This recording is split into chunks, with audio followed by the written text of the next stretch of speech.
Hello everyone आपण माने तो ओडिया अभिनेत्री सुमन पट्टनायक एंड अभिनेता सापलिन मिश्र को निहाती भाव जानी सुमन एवं सापलिन का जोड़ी को तो आपण माने सुमालिन भाव में बहुत सारा भल पाइबा दे आसुचंती। तेबे आज हेबाकु जाउची सुमन एंड सापलिन निबंध।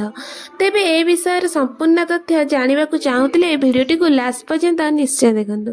जदि आपण आम चैनल को ए पर्यंत सब्सक्राइब करना तेबे सब्सक्राइब करी पाखरे थिबा बेल आइकन वाल को प्रेस कर दियंतु, जहा फल एभली दमदार वीडियो नोटिफिकेशन सर्वप्रथम आपण निकट में पहुंची पारिबो। सो आगदाड़ी अभिनेता सापलिन एवं अभिनेत्री सुमन को तो आपण माने बहुत सारा ओडिया मेगा धारावाहिक एवं टेलीफिल्म रे देखि आसुथिबे। ए दुई जन बहुत दिन धरी एकाठी अभिनय करी दर्शक मानक मन को किणी पारिछंती खूब कम समय मध्यरे एवं लोकप्रियता हासिल करने सहित दुई जनक लव स्टोरी तारिणी आखिर तारा सीरियल रु ही आरंभ होइतिला एवं दुई जन बहुत दिन धरी रिलेशनशिप रे थिबार मध्य पब्लिक करथिले। ता सहित दर्शक मानक द्वारा अनेक भल पाइबा वर्षिथिला एही जोड़ी उपरे।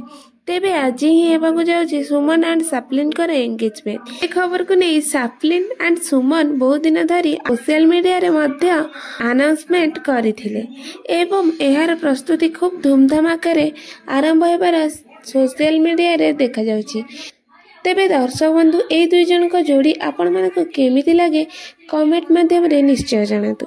वीडियोटी भल लागितिले लाइक कर दियंतु एवं सब्सक्राइब मध्य कर दियंतु। रहिली जय जगन्नाथ।